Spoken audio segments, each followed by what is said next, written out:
कोमल की मम्मी के बार बार फ़ोन आ रहे थे कि वो किस समय मायके आने के लिए निकल रही है।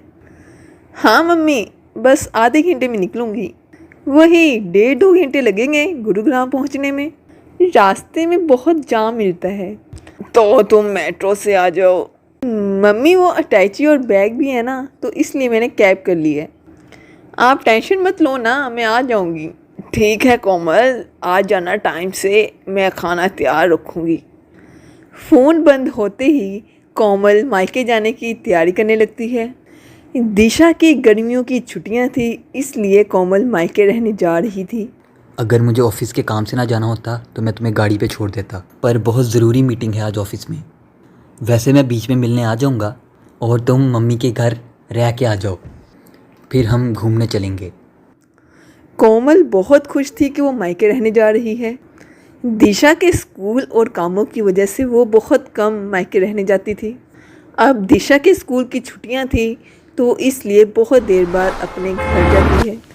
पर जब वो घर पहुंची तो उसकी भाभी सुनैना घर पे नहीं थी। कोमल, आ गई तुम खैर खैरियत से? जी मम्मी, बिल्कुल ठीक से आई हूँ मैं।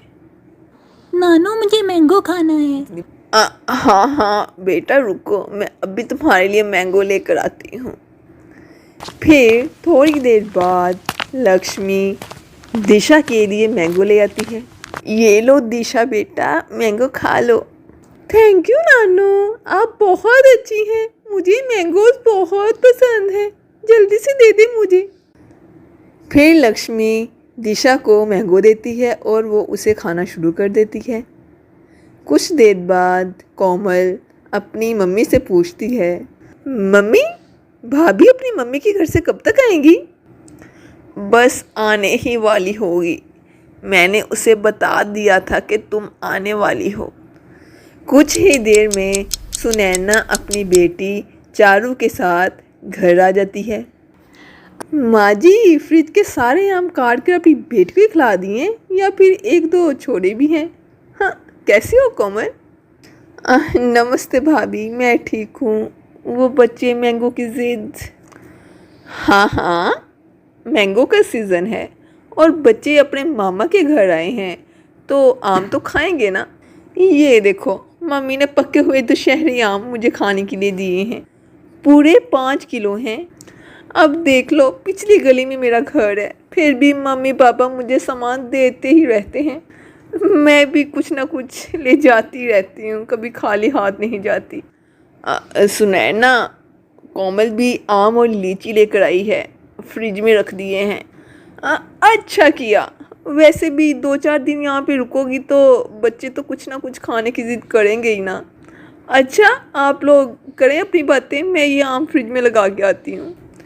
सुनैना रसोई में चली जाती है, पर कोमल उस समय गुस्से में थी। मम्मी, यही वजह है जो मैं यहाँ भी आना पसंद नहीं करती। मेरा तो मन ही नहीं था कि मैं इस बार छुट्टियों में मायके आऊँ। सुधीर जी तो बोल भी रहे थे कि कहीं घूमने चलते हैं। मैंने ही उन्हें मना कर दिया कि नहीं, इस बार मैं मम्मी के घर रहने जाऊँगी, उसके बाद घूमने चलेंगे। बहुत बड़ी गलती कर दी जो मैं यहाँ पे आ गई। अगर भाभी का यही रवैया रहा ना, तो फिर मैं कभी नहीं आऊँगी मायके। अरे, सुनैना की बातों पे ध्यान मत दिया कर, उसे समझ नहीं है कि कब क्या बोलना चाहिए। और ये घर मेरा है, तेरी माँ का है। अभी क्योंकि मैं ज़िंदा हूँ इसलिए तू अपनी माँ के घर आई है, इसलिए यहाँ पे आराम से रह। अगर तेरे पापा जिंदा होते तो तेरे आने पे पलके बिछा देते।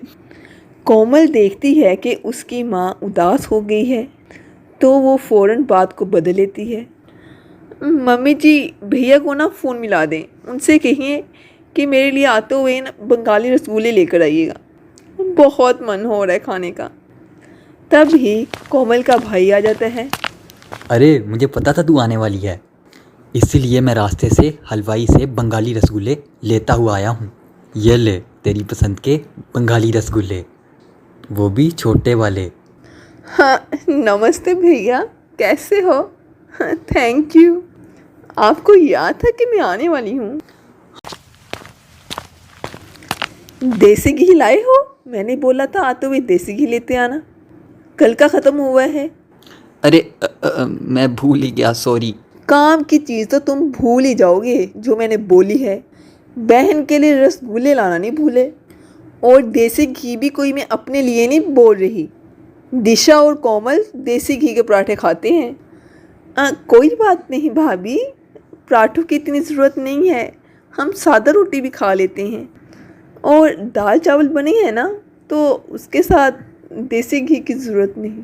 नहीं नहीं नहीं, मुझे सारी उम्र ये थोड़ी सुनना है कि बहन मायके रहने आई और उसको और उसकी बेटी को देसी घी खाने को ना मिला। जाओ रवि, अभी लेकर आओ। हाँ हाँ, जा रहा हूँ। ये बात तुम सीधे मुँह भी तो बोल सकती थी, इतना घुमा फिरा के क्यों बोली? उस समय रवि देसी घी लेने के लिए चला जाता है। आगे पीछे तो सुनैना बिल्कुल ठीक रहती थी, लेकिन जैसे ही कोमल कभी रहने आ जाती तो वो ऐसे भी व्यापार करती थी। इसी वजह से कोमल मायके आना पसंद नहीं करती थी। वो तो सिर्फ़ और सिर्फ अपनी माँ और भाई की वजह से ही मायके आ रही थी। माँ, बस इतना याद रखो कि मैं बस आप और भैया के मुँह से यहाँ पे आती हूँ, वरना भाभी से तो मुझे कोई उम्मीद नहीं है। कोमल का मन ही नहीं लग रहा था, क्योंकि उसकी भाभी बहुत ही अटपटा व्यापार करती थी। फिर एक दिन सब घूमने फिरने मॉल गए। पापा, मुझे गेम खेलनी है। अभी नहीं बच्चों, थोड़ी देर में चलते हैं, पहले मॉल को पूरा घूम तो लो। मामा जी, मुझे आइसक्रीम खानी है। हाँ, अभी खिलाता हूँ, आओ आइसक्रीम खा लेते हैं।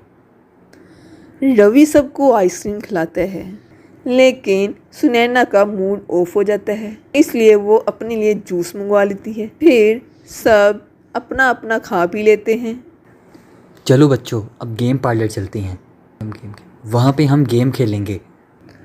रवि जैसे ही सबको गेम पार्लर ले जाने लगता है, तो वो जाकर देखता है कि गेम पार्लर तो बंद हो गया था। भैया, गेम पार्लर बंद है। गेम पार्लर तो बंद हो गया था, काम हो रहा है। चलो बच्चों, गेम पार्लर तो बंद है, चलो थोड़ा और घूम लेते हैं, फिर घर चलेंगे। रवि सबको घर ले आता है, पर घर आते ही सुनैना गुस्से में अपने कमरे में चली जाती है और रवि से बुरी तरह लड़ने लगती है। सुनैना, तुम फजूल की लड़ाई कर रही हो। मैं लड़ाई कर रही हूँ? मैं? ये लड़ाई तुम्हारी बहन और उसकी बेटी की वजह से हुई है। तुम्हें जब चारू ने बोला कि बाबा गेम पार्लर चलो, तो तुमने उनकी बातों पे ध्यान नहीं दिया, और जैसे ही तुम्हारी बहन की बेटी ने तुमसे आइसक्रीम की फरमाइश की, तो तुमने फ़ौरन खरीद के दे दी। तुम्हारी बहन तो चाहती ही ये है कि हम दोनों की लड़ाई हो। वो आती है और हमारे घर में क्लेश छिड़ जाते हैं। चुप हो जाओ सुनैना, कोमल सारी बात सुन रही होगी, उस पर क्या बीतेगी तुमने सोचा भी है? कोमल इस घर की बेटी है, मेरी बहन है। अगर तुम्हारे घर पे तुम्हारे साथ ऐसा हो तो तुम पे क्या बीतेगी सुनैना? थोड़ा होश में आओ, तुमने आज बहुत बोल दिया। उसी समय कोमल सब कुछ सुन लेती है। कुछ समय बाद जब सुनैना शांत हो जाती है, रवि भैया, चारू के एडमिशन के बाद सुदेश जी ने स्कूल में कर ली है। आप चिंता मत करो, अब चारू का एडमिशन भी दिशा के स्कूल में हो जाएगा। छुट्टियों के बाद बस एक फॉर्म फिल करना है और बाकी सारी बात सुदेश जी ने कर ली है। जीजू को मेरी तरफ से थैंक यू बोलना। वैसे मैं भी उन्हें पर्सनली फ़ोन कर दूंगा। काफ़ी समय से मैं चारू के एडमिशन के लिए बहुत परेशान था, जीजू ने बहुत बड़ा काम कर दिया है। कोमल वापस जा रही है रवि, सुनैना की बातों से इसका मन बहुत दुखा है। हाँ भाई, अब मन बहुत दुख चुका है, अब प्लीज़ मुझको रोकना मत। मैं नहीं चाहती कि मैं आपकी और भाभी के झगड़े की वजह बनूं। मेरी कैब आ गई है, मैं चलती हूँ।